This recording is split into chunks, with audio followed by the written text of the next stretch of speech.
All right, folks, black mayors all across the country, they are sick and tired of Confederate monuments, and the mayor of Enfield, North Carolina, took down one of those monuments. Mondale Robinson said enough is enough. He replaced a white Republican mayor in that particular town in North Carolina. The decision to topple the 94-year-old monument on Sunday night was based on the best interest of the nearly 2,400 people who live in the city, 85% of them black. This is what happened.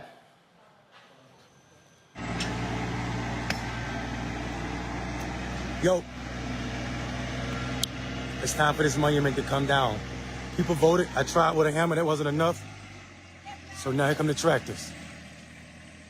Drive it down. Yes, sirs. Yes, sirs. Yes, sirs. Death to the Confederacy around here. Push that little one over too, bro. All of it. Not in my town, not on my watch. Not in my town, not on my watch. Not in my town, not on my watch. All right, folks, as a result of that, white racists were not happy. They began to post these notes all around town. Not happy at all. It says, white people of Enfield, you have let a nigger, their word, tyrant, stomp on your white heritage. What will you do? Don't let them get away with anything. Loyal White Knights is a 24/7 phone number as well. Listen to their podcast and their phone number for them to call in. Joining us now is the mayor of Enfield, North Carolina, Mondale Robinson. Glad to have you back on the show, Mondale. So folks have not been, the white folks, they have not been happy with you. Look, the same thing happened in Birmingham. Randall Woodfin took a monument down there. You had Stephen Reed in Montgomery, Alabama, did the exact same thing. And so, I mean, look, you have these places, these majority black cities where they have been forced to keep these monuments up by Republican legislatures. Yeah, it's good to see you, Ro. I hope you had a good vacation, brother. Here's the problem for me.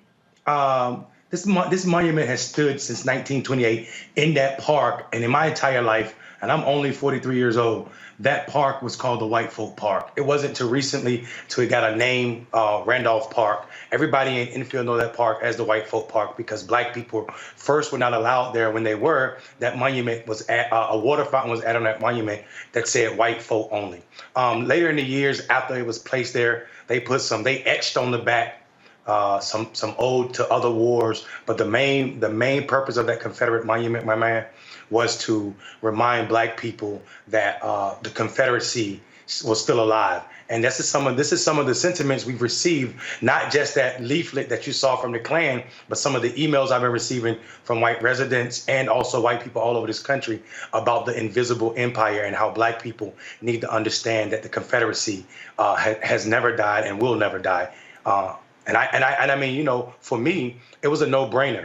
My dad suffers because he was the son of a sharecropper. My grandfather died not even being able to walk. My mother has memories of being sprayed with water hose. And I, deal with PTSD that's definitely associated with the epigenetics. And that PTSD was every time I saw that Confederate monument on the front of that statue, I felt some type of way. This park is less than a block away from my house. And it had to go. So, you know, I'm not going to sit around and talk about it. I'm just going to do it. And whatever the legislature want to do, whatever the SBI want to do, we can deal with that when it's time to deal with that. Now, is there a state law in North Carolina that prohibits Confederate monuments from being taken down or removed without approval from them? So this is the tricky part. There is a statute that was passed 2015 and modified in 2017 in North Carolina that says the state cannot remove, you can't permanently move or remove statues that are odes to veterans or that are murals to veterans. But that's if the state own it. There are some exceptions if it's personally owned by a private group like the Daughters of Confederacy or if it's property of a town or a city that state does not want you moving those monuments, but my board voted 4-1 to remove it. So I did that, knowing that we had exceptions. There are exceptions for moving monuments if it poses a public safety or a risk to the public health.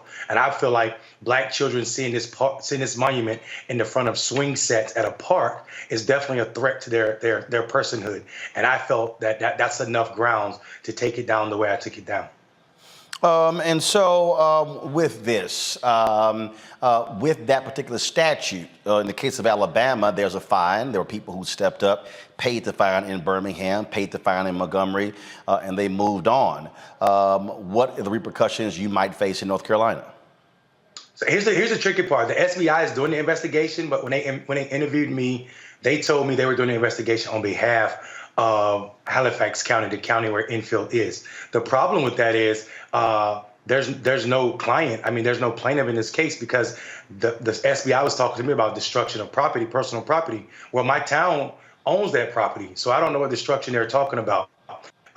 Because Enfield is not going to press charges against me. The call to the SBI was actually done by Enfield's police chief because he felt like he didn't like the way I took it down. But he's not a voting member of our board. Our board had already decided that it was going to go. And I told the board to save the town money, I'll take it down myself. And I did just that. So whatever the repercussions is, if it's a fine, if it's a charge, we're going to carry on doing what we do, Roland. You know that. Totally understand. Mondo Robinson, we certainly appreciate it. Thanks a lot. Indeed. All right, I'm going to bring in my panel right now. Dr. Mustafa Santiago Ali, former senior advisor for environmental justice at the EPA. Teresa Lundy, principal founder, TML Communications. Demario Solomon Simmons, civil rights attorney, founder, Justice for Greenwood, will be joining us a little later in the show. Look, here's the whole deal here, Teresa. You've got these Republicans who are defenders of the Confederacy. They do not like when Black folks exert their power. They want to control these cities. Now, Republicans love talking about local control, except when Black people are in charge. You're absolutely right. But even the basis of what the Confederacy stood for was about controlling slavery, controlling the rule of law of which Black people were enlisted in. And so, as we think about what the Civil War looked like and, what they were fighting for, part of it was the moral sense of slavery. And so now it's modern day slavery in the midst of having these elected officials still trying to control African Americans, our funding. They come with different laws and, also just try to matriculate different things that really don't have a hold on some of our communities. So it's definitely important that we start to understand and what it looks like, and also the senders of these messages who say they fight against slavery, but yet we keep seeing time and time again when their claws actually hang out for this. And the thing here, Mustafa, it is simple. These Republicans do not want Black folks determining their own fate. They want to force Black residents and Black elected officials to have to keep these Confederate monuments. They want to keep the Confederacy alive, and that is today's Republican Party in Mississippi, in Alabama, in South Carolina, in Georgia, in Arkansas. We could go on and on and on. It is in the South. Yeah, my grandmother says you have power unless you give it away. So we're utilizing our power. We're utilizing our power to make sure that monuments of hate no longer have fertile ground in the 21st century. And we also understand that these monuments of hate also have traumatic impacts in and on our lives. And we are no longer going to carry that trauma by allowing these types of things to be placed and to be viewed inside of our communities. So I'm very, very happy that the mayor moved forward in the way that he did and the decisiveness of the way that he did. And I hope that all of us will also back him up. If there's a fine, we should make sure that the money is raised in a matter of minutes to make sure that that's taken care of. I just get a kick out of the folks, again, who do all they can to defend this nonsense. All right, folks, back to our Roland Martin Unfiltered video in just one moment. When we invest in ourselves, our glow, our vision, our vibe, we all shine. Together, we are Black beyond measure. Folks, Black Star Network is here. I'm real revolutionary right now. Support this man, Black Media. He makes sure that our stories are told. Thank you for being the voice of Black America, Roland. Stay black. I love y'all. All momentum we have now, we have to keep this going. The video looks phenomenal. See, there's a difference between Black Star Network and Black-owned media and something like CNN. You can't be Black-owned media and be scared. It's time to be smart. Bring your eyeballs home.